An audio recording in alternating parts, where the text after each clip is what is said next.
সপ্তাহে ৭ দিন দেখা যায় মেয়েরা সবাই বাসায় যে যার মতন করে কাজ করতেছে, কিন্তু দেখা যাবে ছেলে মানুষ যেদিন বাসায় আসছে সেদিন কাজ বেড়ে যাবে, বারবার বের গোছানো থাকবে না, তারপর সারাদিন কাজ করতে দিন শেষ হয়ে যাবে।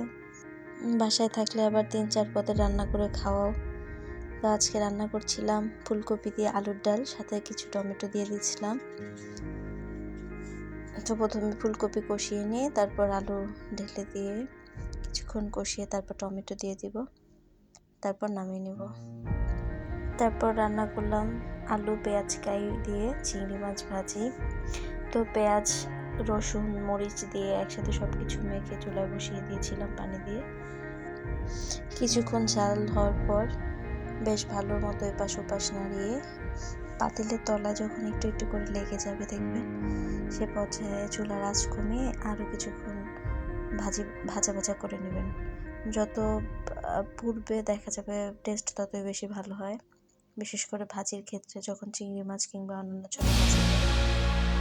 এরপর রান্না করছি চিংড়ি মাছ দিয়ে মানকচুর ডগা। অনেকেই চিনে থাকবেন, বিশেষ করে গ্রাম এলাকার মানুষজনরা বেশি চিনে মানকচু।